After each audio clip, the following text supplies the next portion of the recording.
Well, you want to treat other people like you would like to be treated. Well, then you have to figure out, how would you like to be treated? And while you'd like people to fawn all over you and just lay everything at your feet, it's like, no, that's not something you'd wish for someone that you were taking care of. And then there's an additional problem, which is it's often the case that people will treat other people better than they treat themselves. That happens extremely frequently. So one of the things I pointed out in chapter 2 was that if you have a dog and you take him to a vet and the vet gives you the prescription medicine, you'll go buy the medicine and you will give it to the dog and you will do it properly. But if you go yourself to a doctor and you get a prescription, there's a 30% chance you won't even pick up the medication. And if you do, there's a 50% chance that you won't administer it to yourself properly. And so I really thought about that. When I first came across that statistic, it was another one of those little facts. I thought, what the hell's up with that? It's like, you'll do it for your dog, so obviously you'll do it for something you care about, and you're conscientious enough so you'll actually do it. So like, why wouldn't you do it for you? Your dog likes you, even your dog would rather that you did, but you don't. And it's actually one of the reasons that modern medicine doesn't work nearly as well as it could, because people just don't take their medication. You make the world a much better place, much worse place if you don't take care of yourself. So you should bloody well take care of yourself, because, well, that's what the chapter's about. It's partly because you have something valuable to bring into the world. That's the thing about being an individual. It's the thing that Western civilization has always recognized, that as an individual, you have a light that you have to bring into the world, and that if you don't bring it into the world is a dimmer place, and that's a bad thing, because when the world is a dim place, it can get very, very, very dark. And so it's necessary, not just so that you feel better, not just so that you're a #1 lobster, none of those things.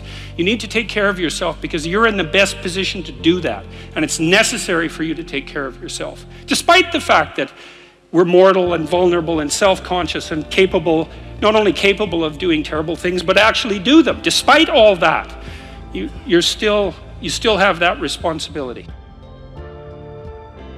Look, every ideal is a judge. Right? So you posit an ideal and instantly you're in inferior position in relationship to that ideal, and that can be crushing. Okay, so what do you do about that? Well, one answer is no ideals. Well, that's not a good answer, because then you don't have anything to do. Right?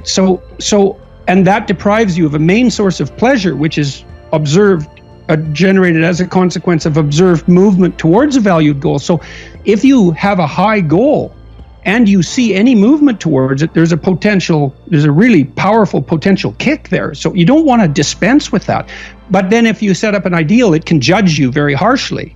So then you have to rearrange your reward philosophy. And instead of punishing yourself as a consequence of perceived distance, you reward yourself for incremental movement forward. And that's not just theoretical. Look, I was stopped by 3 guys on the street this week, 3 separate occasions, and they all told me the same thing. They said that they had read or something I wrote, or listened to something, or watched something, and that it had been helpful. And whenever anybody says that to me, I always ask them, okay, exactly what was helpful and what changed, because I want to know what's helping so that I can understand the target and hit it better. And generally people are pleased to tell me. Although sometimes it takes them a while to formulate exactly the description, but all 3 of them said, I stopped comparing myself to other people. So I stopped comparing what I didn't have to what other people had. I left that off the table. And then I started to reward myself for improving over what I was yesterday. And that's profound change, because it means that you actually get your reward structure transformed. And that's a big deal, because that's your source of positive emotion and enthusiasm, encouragement, all of that. So now you can start to encourage yourself for genuine improvement. And it's also pragmatically extremely intelligent, because incremental improvement repeated is virtually unstoppable. And that's like the hallmark of behavioral therapy, that idea. Because what a behavior therapist does is, you come and you say to me, things aren't the way I want them to be. And then I say, well, how would you like them to be? And how are they not that? So we lay out the problem, the territory. And then the next thing we do is lay out a trajectory, which is, okay, well, here's something. You're lonesome. You don't have a partner. Okay, so what are incremental movements can you make towards that goal that you would do that would be helpful? And so maybe you negotiate with the person, because that's what you do if you're a reasonable therapist, and you say, well, look, why don't you decide as a consequence of the conversation, why don't you write out a description of yourself for a dating site? Don't post it or anything. Just write it out. And then let's see if you actually do that. And so then the person comes back next week and they say, I did that. And not only that, I posted it. And you say, great, what's the next step? Or they say, geez, I just kept avoiding that. And then you say, okay, well, we need to break that down. You avoided it. Well, could you write one sentence about who you are right now while you're sitting here? And sometimes they can do that right away, or sometimes they can't. And then you make a microanalysis of that. And what you do is you reduce the magnitude of the move forward until you hit the point where you actually will do it. And that's like the secret to good negotiation as well. If you're negotiating with your wife, maybe you want one of her behaviors to change. And then obviously she has to be on board with that, and hypothetically that's going to be a reciprocal process. But what you want to do is find a small improvement that is measurable, that's implementable, that will be implemented, that you can then reward. And that's how you can have your ideal. You can have whatever ideal you want as long as you're willing to reduce your movement forward to achievable increments. But that's okay, because they compound.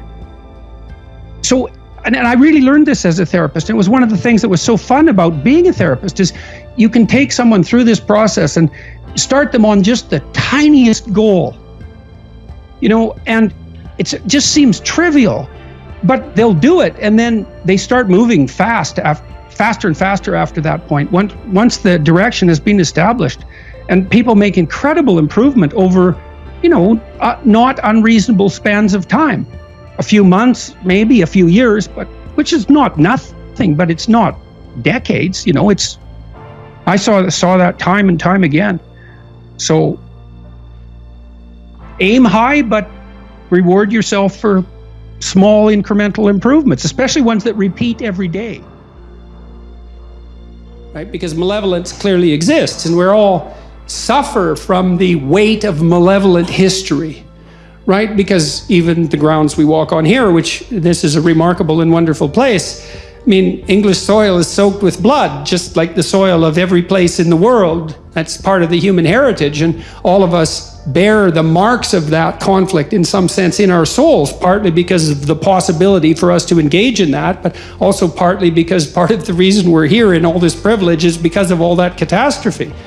Well, the best way to localize that malevolence is inside you, right? And to remember that the enemy that you're fighting with, the greatest enemy that you ever fight with, is in your own heart.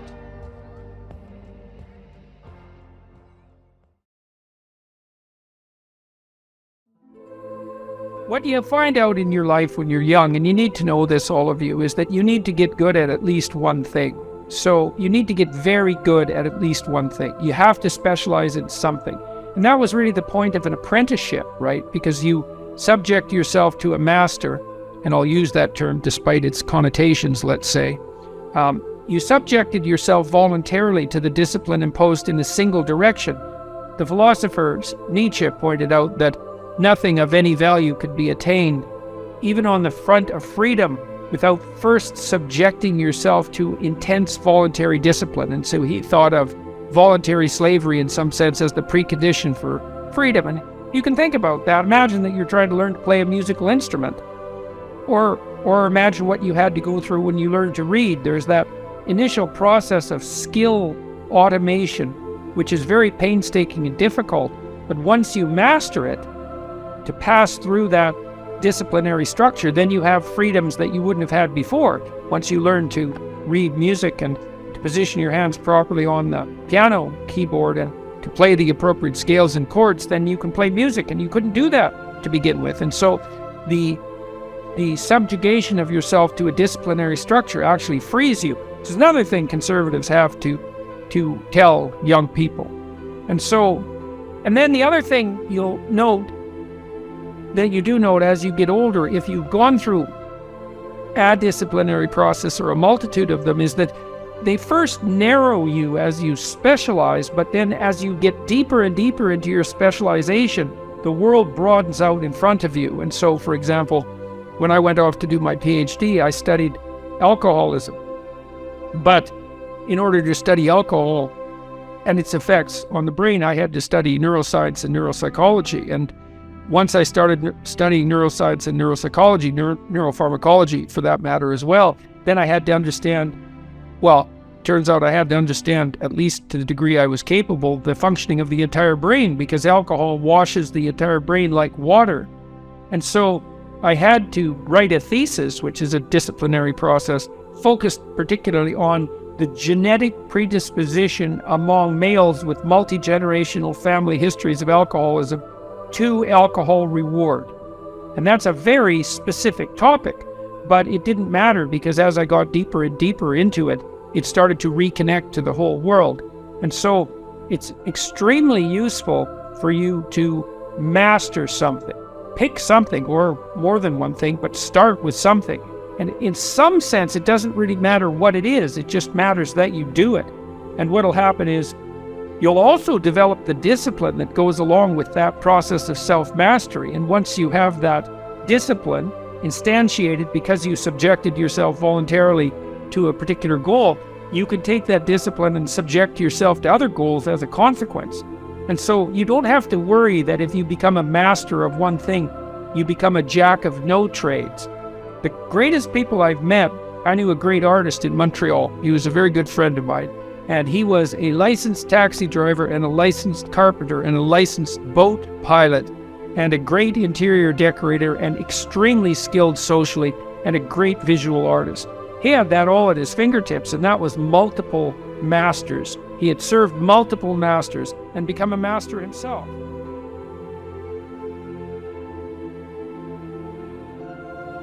It's okay to wander around stupidly before you fix your destination. Now you see that echoed in Exodus, right? Because what happens is that the Egyptians or the Hebrews escape a tyranny, which is kind of whatever you do personally and psychologically when you escape from your previous set of stupidly held and ignorant and stubborn axioms. It's like away from that tyranny. It's like, great, I freed myself from that. Well, then what? Well, you think, well, now I'm on the way. It's no, you're not. Now you're in the desert where you wander around stupidly, and worship the wrong things until you finally organize yourself morally again and head in the proper direction. So that's worth knowing too, because you think, well, I got rid of a lot of things, excess baggage that I didn't need in my life, and now everything's okay. It's like, no, it's not. You've got rid of a whole set of scaffolds that were keeping you in place, even though they were pathological. And now you have nothing, and nothing actually turns out to be better than something pathological, but you're still stuck with the problem of nothing. And that's exactly why Exodus is structured the way that it is. It's that you escape from a tyranny. It's, hooray, we're no longer slaves. Yeah, well, now you're nihilistic and lost. It's not necessarily an improvement. But it is it's also useful to know that, because you can also be deluded into the idea that, imagine that you're trying to become enlightened, which might mean to turn all those parts of you on that could be turned on. You think, well, that's just a linear pathway uphill. It's just from one success to another. No, it's not. It's like, here you are and you're not doing too badly, and the first step is a complete bloody catastrophe. It's worse. And then maybe you can pull yourself together and you hit a new plateau, and then that crumbles and shakes, and bang, it's worse again. And so, because part of the reason that people don't become enlightened is because it's punctuated by intermittent deserts, essentially by intermittent catastrophes. And if you don't know that, well, then you're basically screwed, because you go ahead on your movement forward and you collapse and you think, well, that didn't work, I collapsed. It's like, no, that's par for the course. It's not indication that you failed, it's just indication that it's really hard.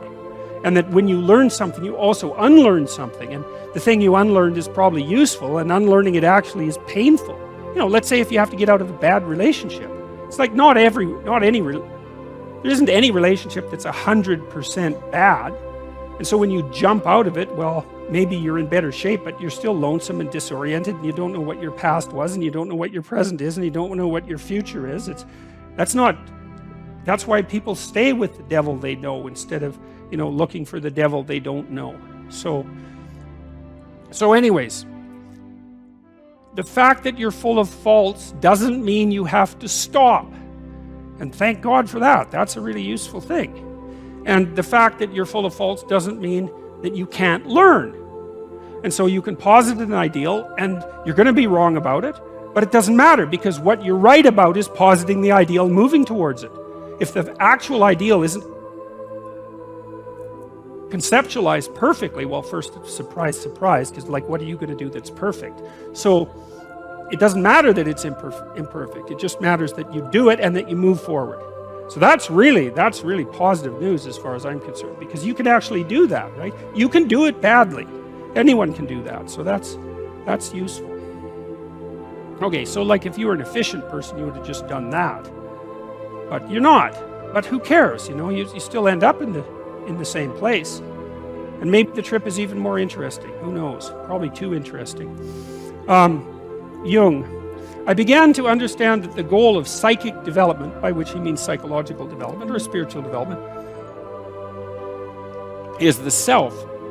There's no linear evolution. There's only a circumambulation of the self, a getting closer. It's like you're spiraling into something like that. And the thing that you're spiraling into recedes as you move towards it and gets more and more sophisticated and well developed as you move towards it, because you're not going to run out of goals, right? No matter how much you have your act together, there's probably, undoubtedly, 30 dimensions along which you could get your act together a lot more. So, and some of those aren't even conceivable to you when you're in your initial uncarved state, let's say. You start the journey toward becoming a master by subjecting yourself to other masters. And that's really what you're supposed to do when you get educated, particularly in the humanities, because that's a apprenticeship with masters. And so you might think, like people often think when they won't discipline their children, that if you constrain your creativity in a single direction, you're going to eradicate your flexibility and your creativity, but you won't. You'll just bring order to your chaos. And once you do that, all that creative potential that you have within you will be much more likely to manifest itself. So it's very useful to seriously discipline yourself voluntarily, especially when you're young.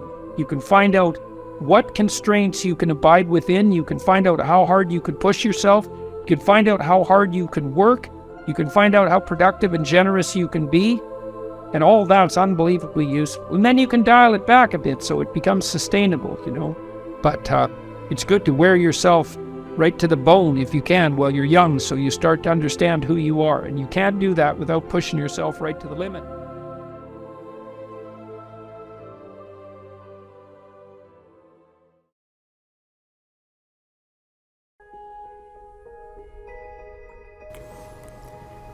If you concentrate solely on your career, you can get a long way in your career. And I would say that that's a strategy that a minority of men preferentially do. That's all they do. They work 70, 80 hours a week.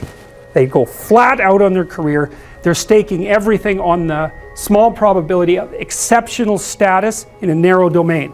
But it's hard on them. They don't have a life. It's very difficult for them to have a family. They don't know how to take any leisure activity. They get very one-dimensional. Now, it may be that unidimensionality is the price you have to pay to be exceptional at one thing, right? Because if you're going to be something like a genius-level mathematician, and you want to do that or a scientist, say, it's like you're in your lab all the time, you're working 70 hours a week or 80 hours a week, you're smart, you're dedicated, you're unidimensional, and that's how you get to beat all the other people who are doing that. It's the only way. But the problem is you don't get a life. Now, if you love being a scientist and you have that kind of focus of mind, well, first of all, you're a rare person, and second, you're going to pay for it. But fine, more power to you. But it's a risky business to do that. You sacrifice a lot for it, and I would say most often If you're speaking about having a healthy life, that isn't what you do. You spread yourself out more. So, you have a family, you have some things that you do outside of work that are meaningful to you and useful. You have a network of friends. Those 3 things alone, or 4 things alone, are plenty to keep you well oriented. And then if one of those things collapses, everything doesn't go. Now, the price you pay for that is the more you strive to optimize that balance, the less likely you are to be fantastically successful at any single one of them. But you might have a very, if you consider your life as a whole, that might be a winning strategy. One of the things Carl Jung said, I really liked this. He thought that men went after perfection and women went after wholeness. So they're different value, they're different, there's something different at the top of the value hierarchy. So perfection would be stake it all on one thing and look for radical success. Not that all men do that, because they don't, but we're talking about extremes, at least with regards to the men that do that. The wholeness idea is more like, well, I want one thing in my life to be 150%, or I want 5 things in my life to be 80%. Well, there's a lot more richness in a life where you have 5 things operating at 80%, but you're not operating at any of them at 150%. I would say what we mean by soul is something like animating spirit. And you might say, well, what's a spirit? And well, that's actually rather easy to answer. So when a child of 4 is playing house, let's say when a child of 4 is playing house, she acts out the role of the mother. But acting out, that's a strange thing, right? Because she doesn't literally duplicate in her actions or her perceptions in the game what she observed her mother literally doing. So for example, she didn't go into her mother's bedroom when her mother awoke and watched her turn her head in a particular way to awaken and count the number of blinks so that she could mimic that in her play. And you think that's absurd, but it's not absurd if it's just mimicry. It's not. It's unbelievably sophisticated. So what the girl does is she watches her mother manifest maternal behavior across a vast array of instances, and she integrates that with the image of the mother she's received from all the books she's been read and all the little movies she's watched, the Disney movies and so forth, and she abstracts out the animating principle of the maternal, and then she embodies that in play, and usually with a little boy, and that's practice for what's going to come later. It's unbelievably sophisticated, and she's embodying a spirit, and the spirit there is the abstraction of the central animating principle from multiple embodiments of its manifestation. And if you think children can't do that, well, then you don't know anything about children, because they do that all the time in their pretend play, which is a necessary precursor to healthy psychological development. And so part of what we refer to as the soul is the presence of that spirit, or maybe even the capacity of embodying such spirits. And it's very difficult to know how deep that goes.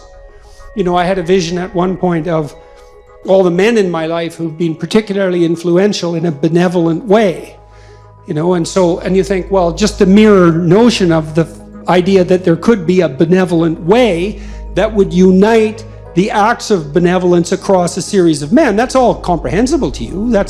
You take that as a matter of course when you say that there are such things as good men, and you can identify them, right? Something stable about whatever is good across multiple manifestations of incarnation, let's say. And I saw that transform into the Father person of the Trinity as the embodiment of that benevolent spirit. Now, I don't have any idea what that means metaphysically, because who does? But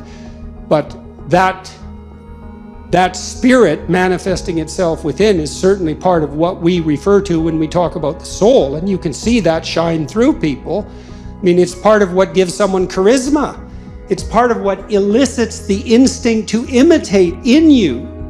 When you see that even in simple things, when you see a remarkable athlete do something incredibly athletic to put the soccer ball, the football ball through the net, to score the goal, and everybody leaps to their feet in celebration of that, well, that's That's a celebration of the divine capacity to hit the target dead on.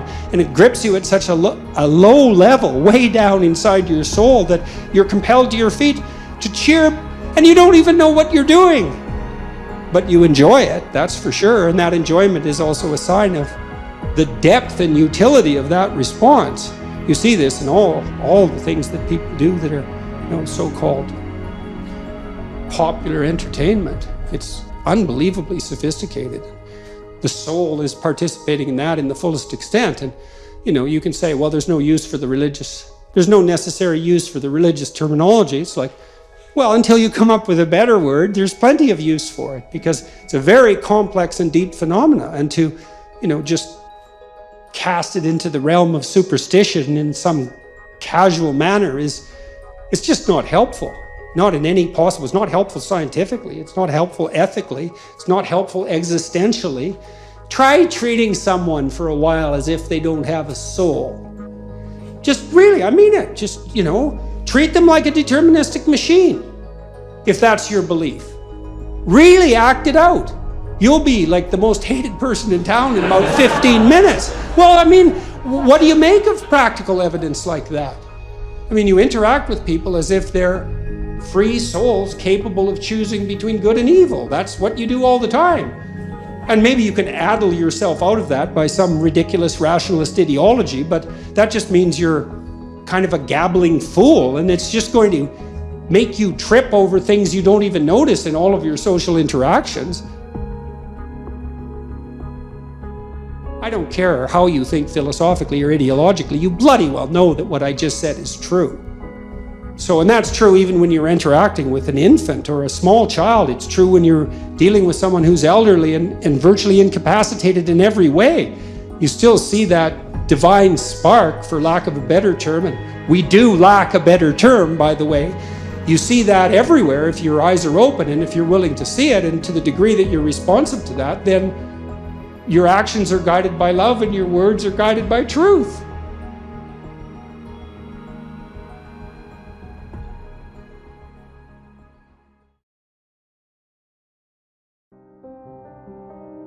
The first thing I think you need to understand is that these people that you're comparing yourself to, you don't really know very well. And what that means is that you see their shiny outside, but you don't see the reality of their life. And so what you're...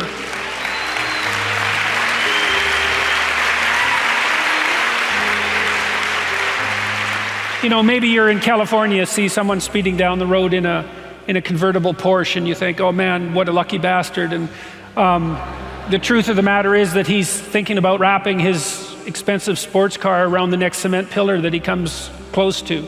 You can't tell, and people have hard lives, and even people who are comparatively fortunate have hard lives. And so the ideal that you're observing that makes you jealous and resentful is in large part an illusion that's created by your own mind.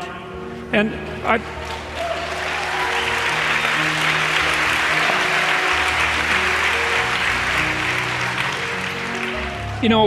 can give you just one example. Is like, I know a fair number of extremely wealthy people, and most of the people I happen to know are people who've made their money themselves. And I tell you, man, they have a burden of responsibility that would crush me, would crush the typical person. They're just working flat out, like 90 hours a week, and they have thousands of people depending on them. And they have their money, and they have their status, and that's not nothing. But don't be thinking that there isn't a price to be paid for that. They don't see their families, they're often divorced, they don't see their children grow up, and they don't have time off. Now, there are wealthy, what would you call, playboy types, I suppose, who live out the dreams of wealth of a foolish 14-year-old, but they're not that common, and you have to be careful of what you're jealous of, because you don't really know what it is. And then the other thing that's kind of useful is to understand that you're different from everyone else. And this is especially true as you get older. When you're 17 or 16 or something like that, comparing yourself to other people makes a certain amount of sense, because 16 and 17-year-olds, they're kind of the same, you know, which is why when you go off to university, you can make friends so quickly. It's like, I'm just about 60. It takes me like 15 years to make a friend now, you know, as opposed to the 2 months that it took when I was 17. You're quite different from other people, and you shouldn't be comparing yourself to them, because they're not like you, you know? They don't have your family. They don't have your temperament. They don't have your troubles. They don't have your abilities. The only person that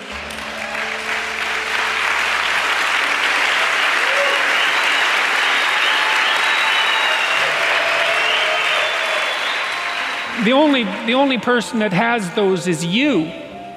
And this is why one of the rules, I think it's rule 4, is compare yourself to who you were yesterday and not to who someone else is today. And see, that's a game you can win, because you could be a little better today than you were yesterday. And that's a good thing. You're a little better. That's a good thing. And you know, no doubt there are some things that you could improve. You know, if you sit and meditate for any length of time about what you're not doing optimally, answers will spring to mind. You have to be humble and wise enough to understand that you might have to aim pretty damn low, especially in those places where you're not functioning well. And it might be so embarrassing that you can't bring yourself to fathom that that's actually who you are. But you know, Jung described the fool, the archetypal figure of the trickster and the fool, as the precursor to the savior, to the redeemer. And that's an unbelievable bit of wisdom, because what Jung meant was that to put yourself together, which is to follow the path of redemption, to follow the redeemer.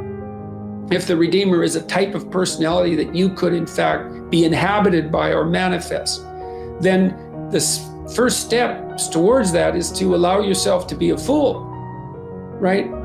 It's because you don't know what you're doing. You have to admit that. And there's going to be a loss of ego or destruction of ego, arrogant ego that necessarily accompanies that. But you need the loss of that arrogant ego, because it's precisely what's interfering with your movement forward. You know, it's part of the adversarial process, mythologically speaking, that stops moral progress. You're too proud of who you think you are to notice what you're like so that you could change properly. You don't want to sacrifice that part of yourself. It's probably associated with some delusion that helps you maintain, what would you say, a positive, although very fragile self-image, you know, in the absence of genuine effort. You'll discover a little bit more about your potential as you discover who you are, especially the darker parts of yourself, because then you discover your potential for mayhem. There's some real utility in that. You know, a discovery that you're dangerous. It's such a useful discovery. It's actually something that strengthens you, because the first thing that a realization like that can in fact produce is the ambition to incorporate that danger into a higher order personality, that dangerousness into a higher order personality. And that can make you implacable. That can make you someone who can say no when you need to say no. You know, that can make you someone who won't avoid necessary conflict. And so that's unbelievably useful. You're moving through life and you have a plan or a dream and it shatters. You know, someone dies or a relationship breaks apart, or you have a terrible upset in your career, or you become ill in some unexpected way, then everything around you falls apart and you plunge into a chaotic underworld. The belly of the whale. Yeah, that's exactly right. Yes, exactly that. And then maybe you stay there, because it isn't necessarily the case that people get out. You know, people die, people are in despair permanently, but frequently something tragic and terrible befalls you, and you fall apart, and you learn something profound as a consequence, and you put yourself back together, and when you come back out, you're more than you were when you went in. And that's happening at a small scale. Every time you learn something, you know, if you ever really learn something, it's usually painful. it usually means that you have to recognize that you're wrong in some important way. You have to let that part of you that's wrong die. And then you have to let a new part of you. Okay, so the self, imagine that you undergo a series of transformations in your life. There are collapses into the chaotic underworld and then mini resurrections. That happens continually, and that's what molds your character. Silicon Valley tends to be liberal. Everyone knows that. And the reason for that is that there's a tremendous number of entrepreneurs there. And entrepreneurs tend to be high in openness and lower in conscientiousness. So they're creative, but they're also willing to break rules, which you kind of have to do often. Hopefully not to a criminal extent, but you have to. It's tricky when you're trying to establish something new, because look at a company like Uber, they had to bend the rules to be successful. And those companies that have rented those scooters out and put them on the streets everywhere, they just kind of went ahead and did it. It's not something an orderly person would do, because they'd ask for permission, whereas the people who started these scooter rental companies just said, well, what'll happen if we put them everywhere? And the answer was, that seemed to work. But you have to have a rule-breaking proclivity in order to manage that.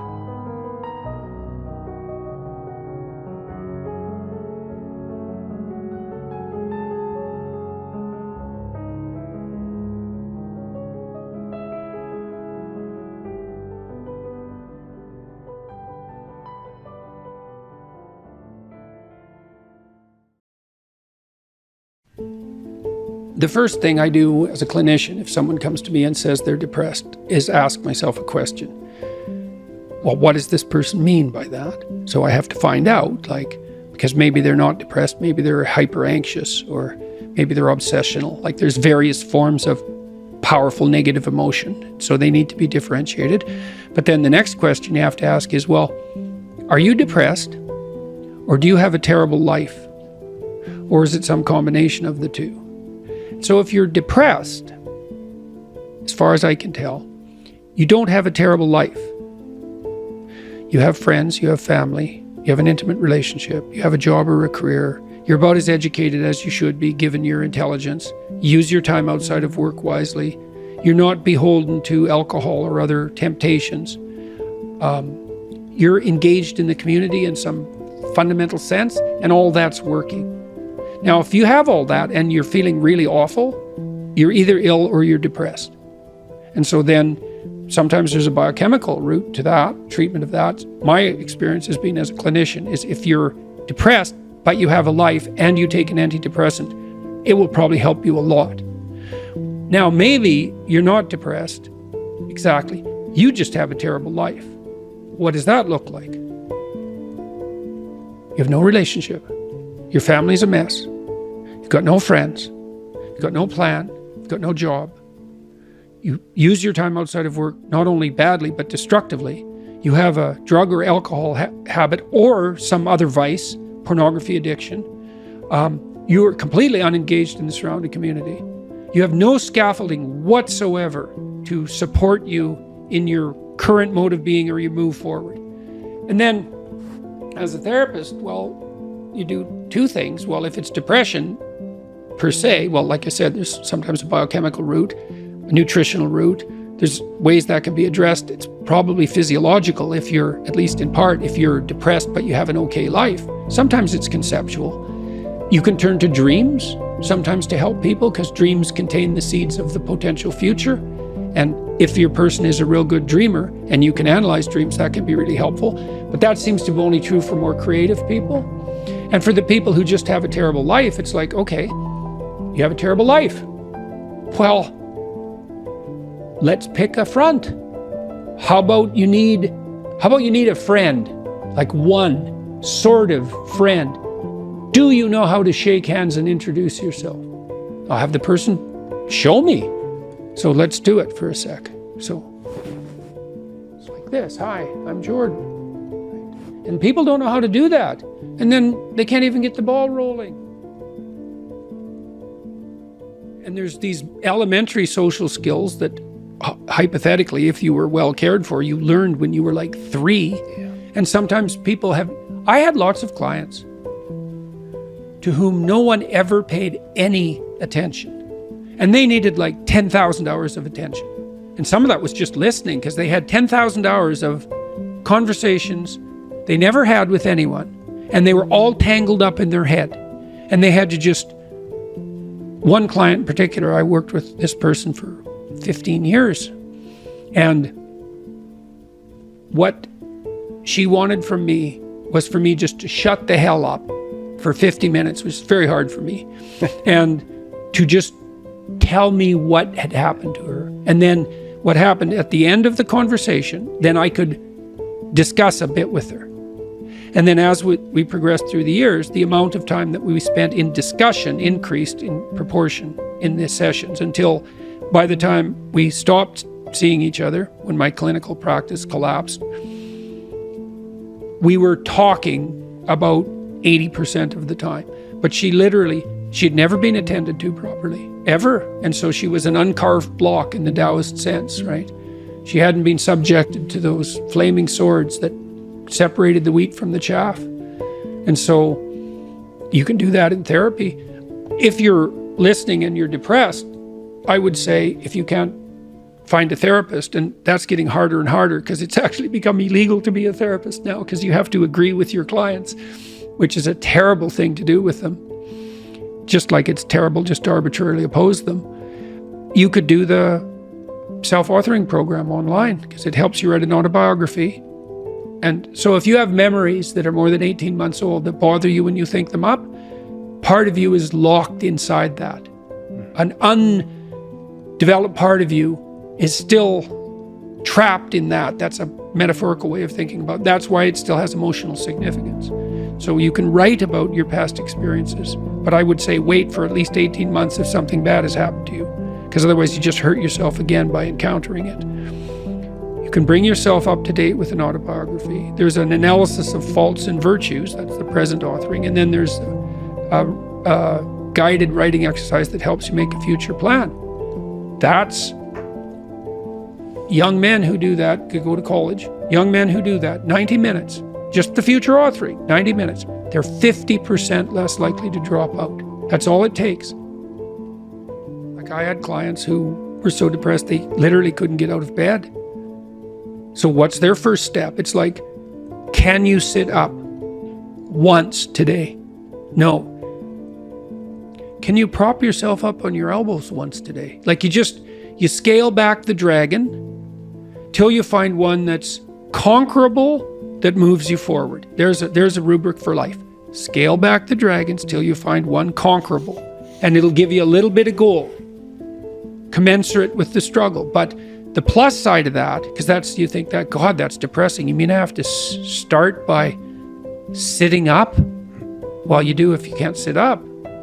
But the plus side of that is, it's the Pareto distribution issue, is that aggregates exponentially increase. And failures do too, by the way, but aggregates exponentially increase. So once you start the ball rolling, it can get zipping along pretty good. This person that I talked about was incapable of sitting with me in a cafe when we first met, just talking, even though I was her therapist. But by the end, she was doing stand-up comedy. So, it took years, but still, most people won't do stand-up comedy. That's quite the bloody achievement. She would read her poetry on stage too.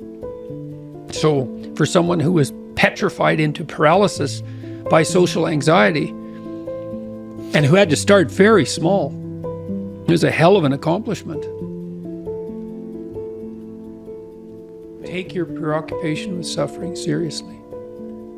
It's a serious business. Right? And that's part of that, to circle back to the beginning, let's say, that's that willingness to gaze into the abyss, which is obviously what you were doing when you went to Ukraine.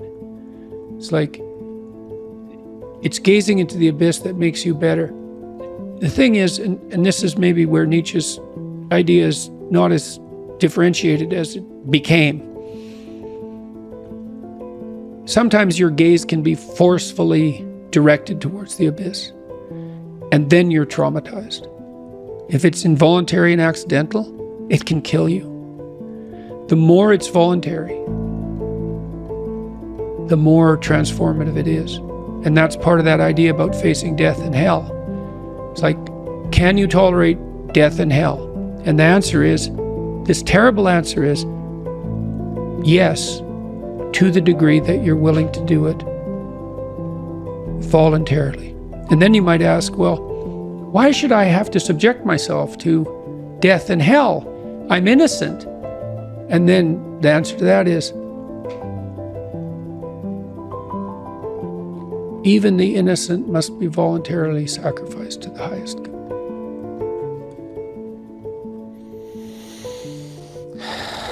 That's such an interesting distinction. Voluntary suffering. Voluntary, yeah. Well, that's why the central Christian doctrine is pick up your cross and follow me. And I'm speaking not in religious terms saying that. I'm just speaking as a psychologist. It's like one of the things we've learned in the last 100 years is voluntary exposure to that which freezes and terrifies you in measured proportions is curative.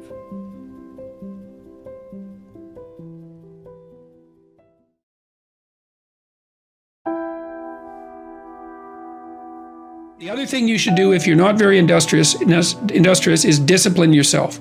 And so what do you do with that? Eat 3 times a day at regular meal times. That's a good thing to practice because that starts to put some stability into your life. Get up at the same time. I would highly recommend all those young people out there who are listening, like, you want to get a jump on life, get the hell out of bed in the morning. You know, as I've got older, I've got up earlier and earlier. Now that's partly because you don't need as much sleep, but it's also partly because I've got more and more disciplined. Like, get up early in the morning and get your things done. Man, learn to get up at 6 in the morning and you'll be one deadly creature, especially if you can get to work. You'll have half your damn day done by the time other people haul their sorry asses out of bed. And so that's a massive, massive advantage. Look, Warren Farrell, the author, he outlined data in Why Men Earn More, which is a book I would recommend, by the way, showing that if you work 13% longer hours, you make 40% more money. It's nonlinear. So you think, why is that? Well, imagine you had 10 employees and one of them works an extra 10%. It's not much. Well, how often is that person going to be promoted, assuming you have a clue as a boss? It's like you're going to look at the 10 people and you're going to think, oh, that guy's always here like 45 minutes early. It's like, why don't we give him the promotion? Obviously, right? So these small edges that you can manage like that, work an extra 10% or extra 13%, have non-proportional payoffs. That's part of the Pareto distribution. So get your sleep cycle organized so you get up in the morning. Learn how to do it. No excuses. I'm too tired in the morning. I don't like mornings. Who cares? That's not relevant. It's like discipline yourself so you can manage it. Schedule your meals because that's a good disciplinary routine. And then learn to use a calendar like Google Calendar. Most of you, many of you out there do not use a calendar. Okay, a calendar is not a prison and it's not a tyrant. Not if you use it properly.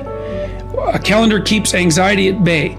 It makes sure that you do what you need to do, which is important because otherwise you fall behind. But if you use it properly, it also helps you plan what you want to do. So I could say, well, lay out your damn calendar and design the days you would like to have. That's what your calendar is for. So you can put in all sorts of things in there you want to do and that would be good for you. And that's a really good way to start being more industrious. Make a plan. You need a plan for 3 years.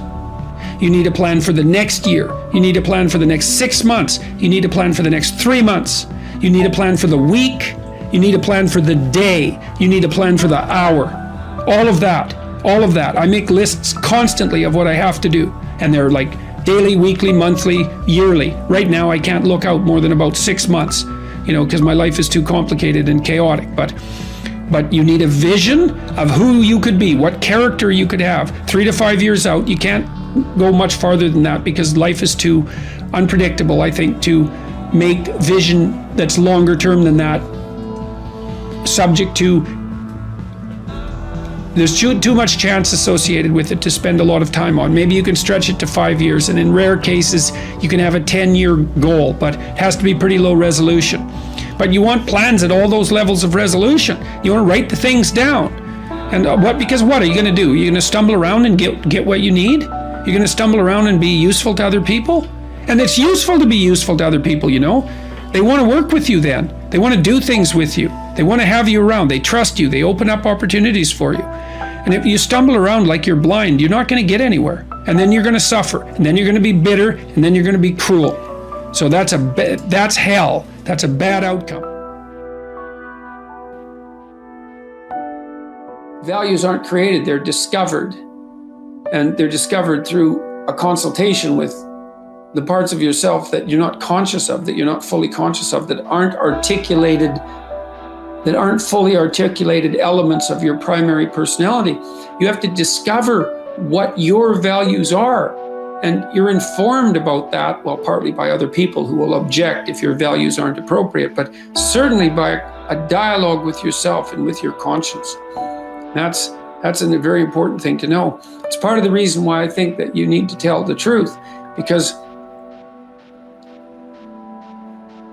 you're forced to negotiate with yourself to operate properly in the world. And if you've warped yourself, let's say, or some elements of yourself by engaging in self-deception and lies, and you're not now, because of that, you're not who you could be, and you don't live in the world as you should live in it, then when you discuss with yourself what your value should be, it will be as if you're discussing it with someone that you can't trust.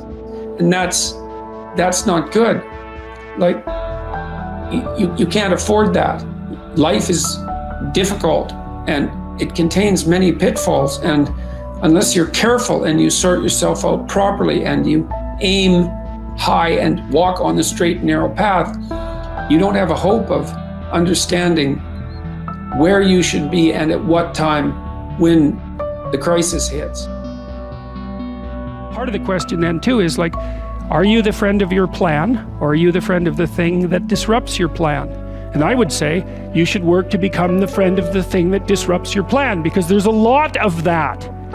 And then if you become the friend of the thing that disrupts your plan, then you start to develop strength in proportion to the disruptive force. And that's really what you want. You want to be able to implement your plan, obviously, but you want to be able to take on the consequences of error and learn from it. And then you win constantly, because even if something goes sideways, you think there's something to be derived from this. That's wisdom, fundamentally. Plan a life you'd like to have. And you do that partly by referring to social norms. That's more or less rescuing your father from the belly of the whale. But the other way you do that is by having a little conversation with yourself about, as if you don't really know who you are, because you know what you're like. You won't do what you're told. You won't do what you tell yourself to do. You must have noticed that. It's like you're a bad employee and a worse boss, and both of those work, for you. You don't know what you want to do, and then when you tell yourself what to do, you don't do it anyways. You should fire yourself and find someone else to be. But my point is that you have to understand that you're not your own servant, so to speak. You're someone that you have to negotiate with, and you're someone that you want to present the opportunity of having a good life to. And that's hard for people because they don't like themselves very much. So, they're always like cracking the whip and then procrastinating, and cracking the whip and then procrastinating. And it's like, God, it's so boring and such a pathetic way of spending your time. I don't know what percentage of human effort is spent in counterproductive activity. I'm not an absolute cynic about that, but I mean, when I talk to undergraduates, I ask them, how much time do you waste every day by your own reckoning? And it's somewhere between 5 and 8 hours. It's a lot of time. Well, I usually walk the students through an economic analysis of that. I said, well, why don't you value your time at $50 an hour and calculate for yourself just exactly what you're doing to your future by your inability to discipline yourself. It's worth thinking through. Take a bit of a look at yourself and think about what's not so good that you could improve, that you should improve by your own standards, and that you would improve, and set yourself a little goal. Maybe you're not studying at all and you're at university, or maybe you're at work and you've got this stack of paper there, and you haven't looked at that damn stack for like a month, and you know that you should be, and you're bothering yourself at night because you're avoiding that. It's like maybe think, well, I've avoided that stack of paper completely for 1 month. I'm quite a coward when it comes to whatever snakes might be hidden in that stack of paper. How about tomorrow I just like put that stack of paper in front of me on my desk and I glance through it for 15 seconds. See if I can do that. It's like, well, you set yourself a goal of improvement. You know, it's a humble goal, because really, are you such a coward that the best that you can bloody well manage after a month of avoidance is 15 seconds of exposure to a stack of paper? You know, it could easily be. You've been avoiding it, so you're obviously afraid of it, and so the situation could be that dismal and dire. And you might think, well, geez, it's no balm to my ego. It's not fostering the strength of my ego to recognize in myself someone who could only withstand 15 seconds of exposure to that thing I'm afraid of. And so that's a form of humility too. It's like, there's things you could do to improve, and you know what they are. And there's small steps that you could take, that you might take, that would put you in that direction. And then the question is, are you big enough to take those small steps? You know, are you capable of grappling with the fact that you're fundamentally flawed to the point where you have to break things down into almost childlike steps in order to manage them? And the answer to that is, yeah, you are. And that's the lot of, I don't know if it's the lot of everyone. Most people have things they avoid, you know, and they're afraid of. So I would say to some degree, it's the lot of everyone. People vary in the degree to which they've conquered that. And you do meet people from time to time who are extraordinarily disciplined. But most of the time they've got disciplined in exactly this manner. It's through slow incremental improvement. And then you challenge yourself. It's like, well, could I do this? That would be better. And you find out, and then you think, well, is there something slightly larger and more challenging that I could do? That would be better. And you try it and you find out. And as you try it and you find out, generally you get better at it and you can take on larger and larger challenges.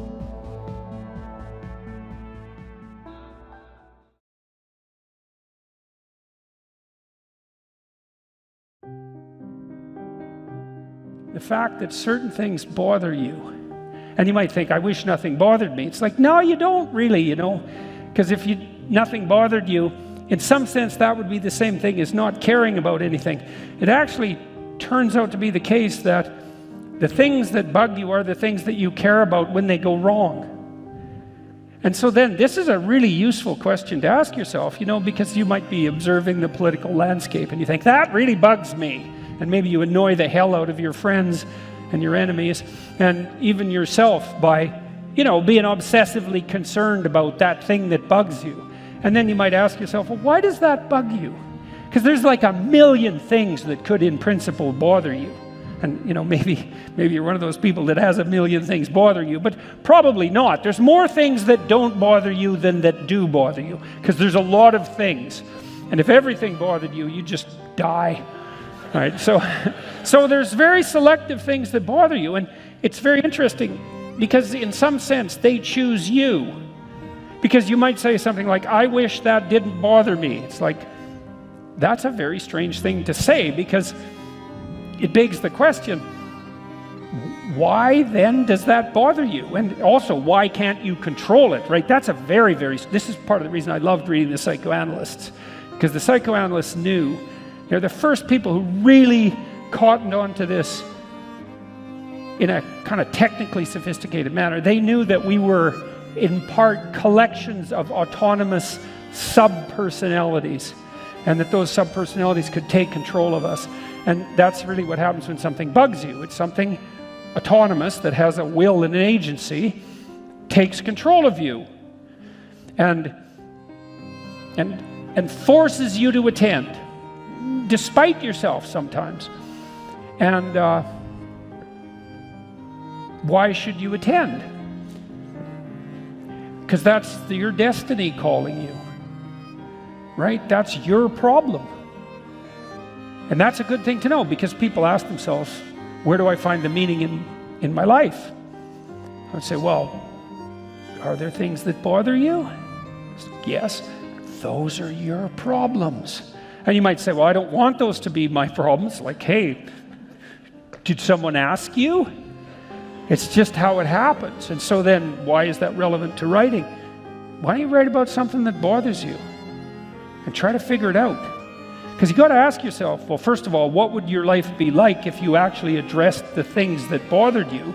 Right? And say, well, political things bother me. It's like, maybe you have a political duty that's calling to you. I mean, why not? Someone has to, and you're a citizen. Could be you, and not just an interest, right? And not just an obsession, but an obligation and a responsibility. And God only knows what would happen if you pursued that. I was talking to Mike Johnson, who's the fourth most powerful Republican in Washington.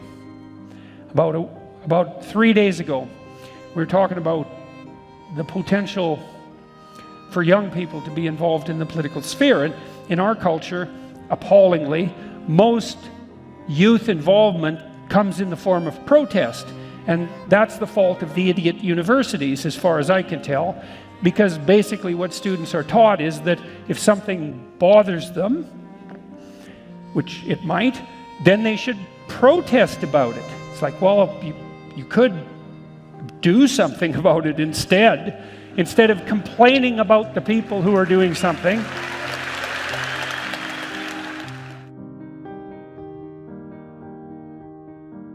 And Moses hid his face, for he was afraid to look upon God. I read in Jung years ago this idea that I found extraordinarily compelling and useful, which was that every ideal is simultaneously and necessarily a judge. And so you imagine that the ideal is something that beckons to you, but you also pale in comparison to the ideal. And so by apprehending an ideal, you're also simultaneously judged, and the higher the ideal, the more intense the judgment in some real sense. I think that's partly why people are terrified of great art, like Michelangelo's David. I read a great commentary on that. The commentator suggested that the statue calls upon you to be far more than you are. So there's that judgment, and I think part of what happens to Moses here is that he's afraid to look upon God, the God of Abraham that calls people to adventure, the God of Isaac, the God of Jacob, the God that calls people to adventure and sacrifice and then out of slavery as well, is that ideal that's ultimately terrifying in some real sense. And so Moses hides his face, for he was afraid to look upon God. Moses' reaction to God's call is also one of attention. You know, he says, here am I, here I am. That's all he can do. He can just, I'm here and I'm paying attention to what is happening. And this phrase is so important that it's repeated in other places in the Bible. You see it in the story of Samuel, for example, who has that same reaction. He hears the call and all he can say is, I am here and I am attending now. And so it's interesting to see that this idea of attention continues on in the story as well. Well, it's this idea of attention is extremely important because it's easy to think of attention and cognition, let's say, or even rationality as somehow equivalent, but they're importantly different because rationality builds towers of Babel, let's say, and rationality makes presumptions about the world. But attention is a precondition for revelation and for rationality, and attention is in and of itself a kind of openness to the horizon of transformation. And the more, I would say there's a direct connection between being attentive and even being capable of healing in some real sense. So if you're a clinician, one of the things you learn, and Carl Rogers, the clinician, was a particularly potent writer on this notion that attentive listening in and of itself has a curative capacity. You let people unfold in front of you, or you encourage them to unfold in front of you. And that's not even analytic thought. There can be a strategic component of it, but mostly it's just the devotion of attention. And attention also, in some real sense, sheds light on the darkness because we only see what we attend to. And what we don't see or what we don't perceive in the broadest sense is in some real sense not even there. Here's something that's really worth considering given what we've been discussing. So imagine you cast a vision onto the unknown to pull yourself forward in faith. Okay, so then the question is, where does the vision come from if it's a proper vision? And I would say the answer to that, neurologically and psychologically, is that it comes from the proper interplay between chaos and order. It really does do that, because the order is what you already know and the chaos is what's yet to be learned, right? And there's a meaningful conjunction of those two. And I say meaningful because when those two are conjoined, that's when you get the experience of meaning, like you do when you listen to music, because it's partly predictable and partly unpredictable. And in a conversation that's compelling, it refers to what you know because you can't understand it, but it refers to what you don't know because it wouldn't be interesting. And when those are optimized, then this spirit of meaning that's pulling you forward, and what the spirit of meaning manifests itself in its initial phases from the Jungian perspective is a vision of the potential future. When I explain to the audiences, and this is especially true, seems to be especially true of men, of young men, but not so young even, to say, look, you have an ethical obligation to lift the heaviest load you can possibly conceive of, and that's the primary call to adventure in life. And that call to adventure is so worthwhile that it justifies the particularity. Everybody, it's like lights go on, they think, I see. So you need a meaning to set against the suffering and to protect you against that temptation towards malevolence. You need that. Well, where's the meaning to be found? Well, it's not happiness. It's not short-term pleasure. It's not self-development. It's not self-esteem. It's none of those things that are so focused on the individual psyche even. Yeah. It's literally the stumbling uphill towards the city of God with your burden. People go, well, that's where the meaning is, and they know that because they know responsible people. They know they admire responsible people. They already got that. Say, well, that's what you should become, and they think. And not only that, that's what you could become, because that's what you are in the deepest sense. Yes.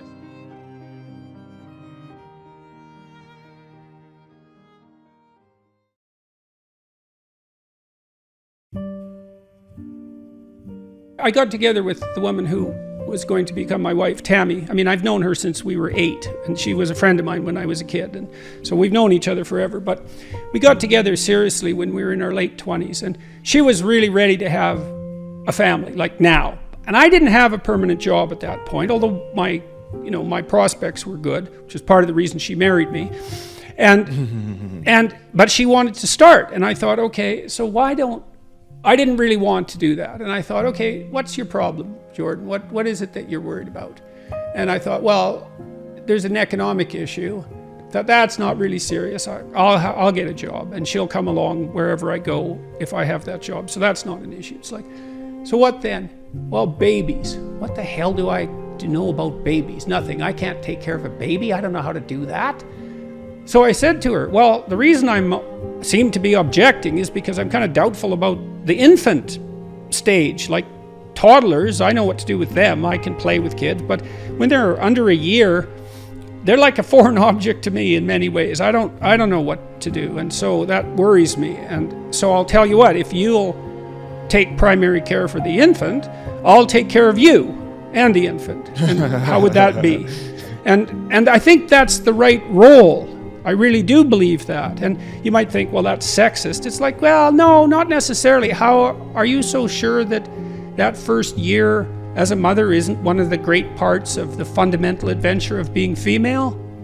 Like, so don't give me any crap about that being sexist. That's just, I don't think so. And so what I would do is watch my wife, and if she got tired, spell her off. And I did what I could to take care of the infant, but I knew that, she would take care of that while I stumbled around trying to learn how. And she did that.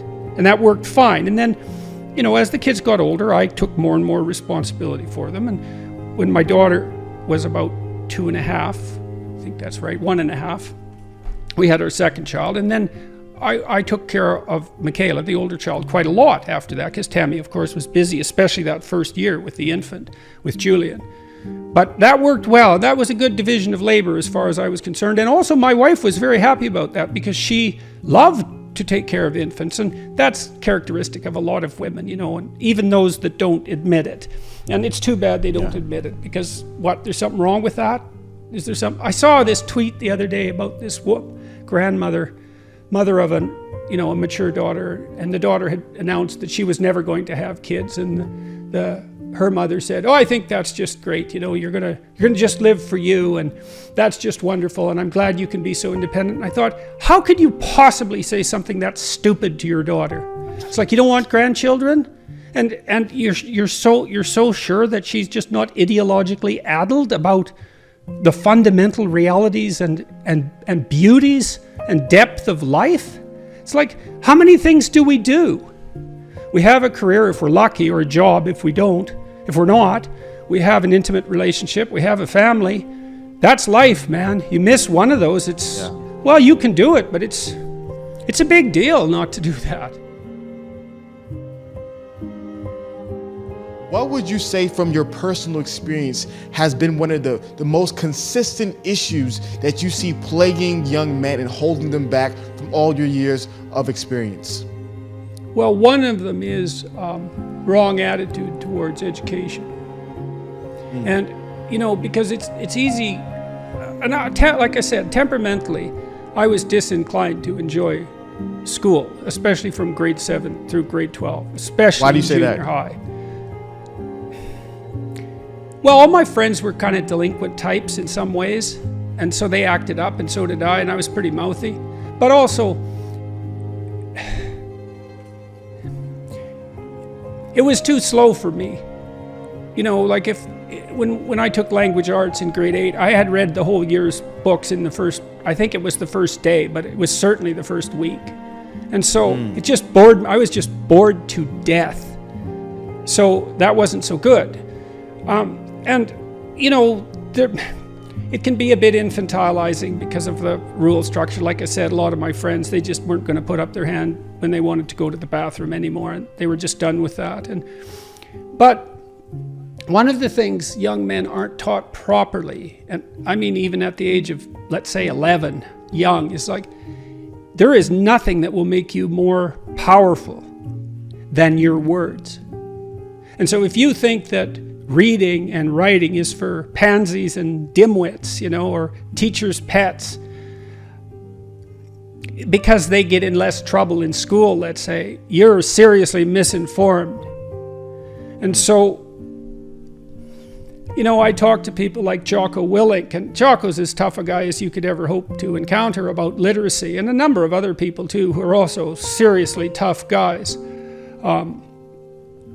Congressman Dan Crenshaw, yeah, well, he's as tough as a bloody boot, that guy, you know, and both those characters, and Rex Murphy, who's one of Canada's outstanding journalists, he's so damn tough, it's crazy. And they all know perfectly well that literacy is a huge part of what's made them unstoppable.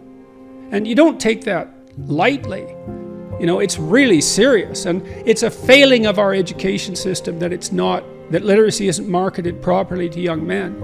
It's like, straighten up, speak properly, write, learn to write. Why? Because that's the same as learning to think. And why should you think? Well, because you won't do as many stupid things and your horizons will widen. And then too, when you need to entice people along your journey, hopefully somewhere good, you'll be able to do it because you'll be compelling. And there's something deeply pathological about the way our society markets literacy to young men in particular, because, well, partly we just won't allow for let's say the marketing association between toughness and dangerousness and literacy.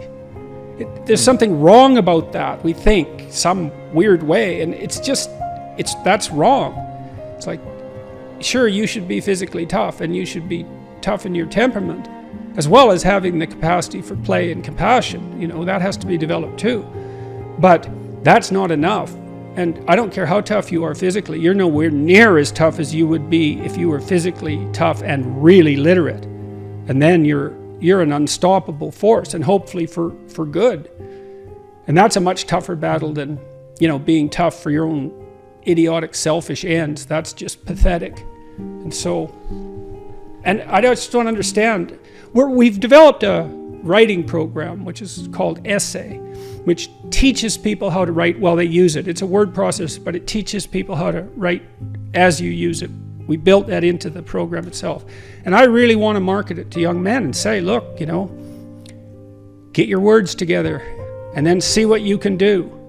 And don't be thinking that that's somehow beneath you. That just means you're stupid that you think that. You don't know anything, you think that. It's wrong. And you're limiting yourself so much you can't even imagine it. You might not even figure it out till you're 60 and then it's too late. So read, write, think, write. That's what we need.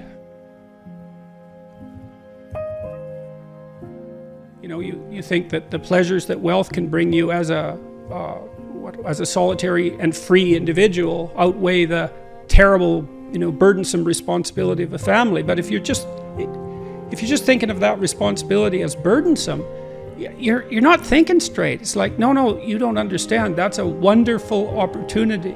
That's what that is. And it comes at a cost, like all opportunity. And you see that too. One of the saddest things I saw fairly regularly as a clinician was, couples that had decided too late that they wanted to have kids, and then, were just turning themselves inside out with attempts to conceive, and often failing. And Jesus, that's hard to recover from once you realize that's what you want and it doesn't happen. So and the other thing that people don't really realize is that things go by pretty quick. That period of time when your kids are little, it seems like a long time when you think about it beforehand, and even sometimes when you're living through it, but it's gone, and you want to take advantage of that. And I had a great career, and I still do, but I can't say that it was more important to me, like existentially, than my family. Like I couldn't have possibly imagined having a career that was more, what would you say? It offered me everything I could have possibly wanted. Also a lot of trouble, but nonetheless, and so I was exceptionally fortunate in that regard. But nonetheless, if I had to pick, I picked my family. Yeah, because of the quality of the experience, that I'm not just saying that out of a sense of obligation or duty. It's like, no, fundamentally that was deeper. And I tried to teach the deepest things I could conceptualize, and succeeded in that, at least to the degree that I could conceptualize them. But still, it's like, no, when push comes to shove. Especially those years I spent with Tammy in Boston when our kids were little. It's like, man, there is something to that. Don't miss it. Stupid guys, don't miss that.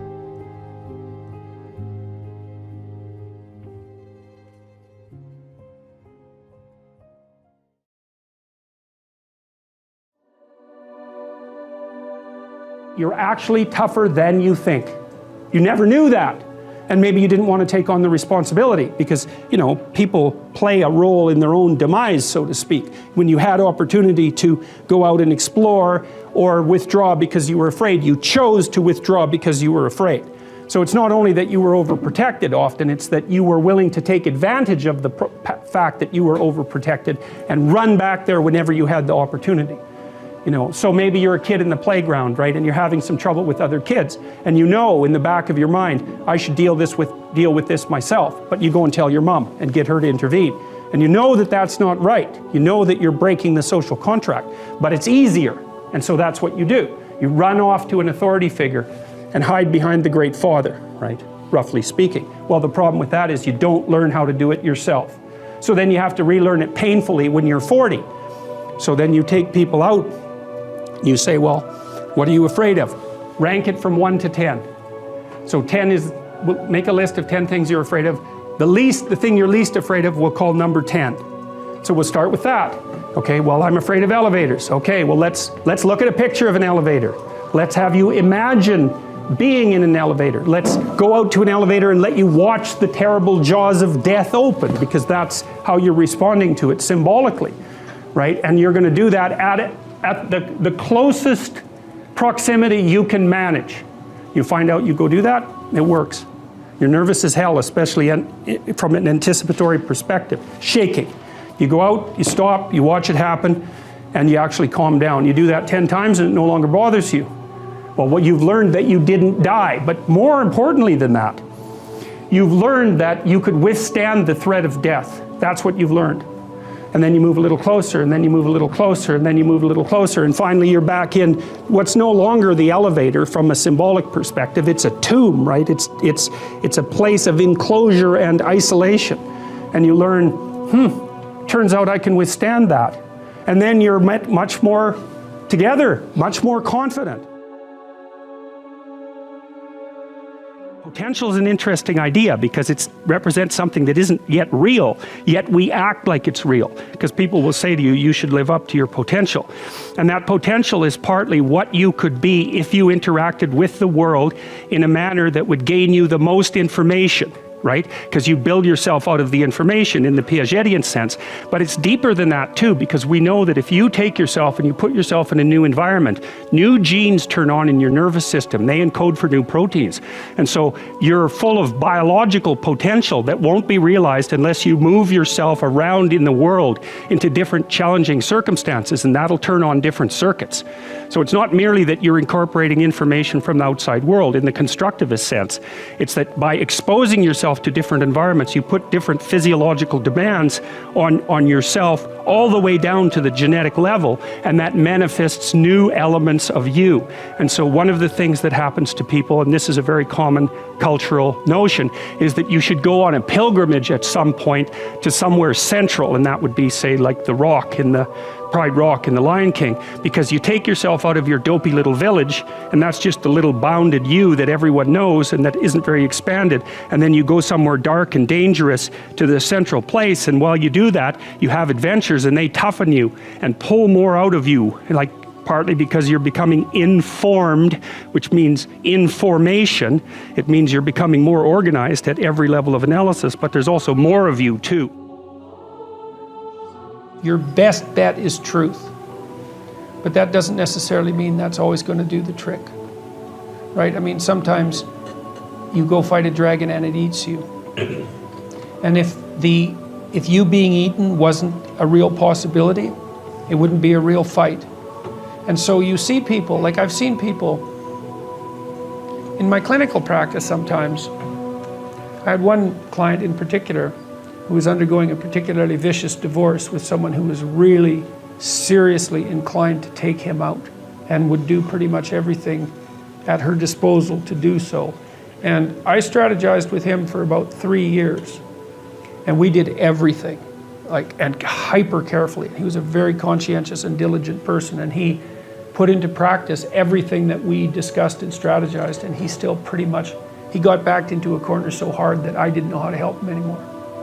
So I would say, however, that he was a very truthful person throughout that, and one thing he did do was, part of it was a custody battle, and he did manage, despite his decline, in consequence of being repeatedly cornered, I would say, he did manage to establish what I think was a lasting relationship with his kids.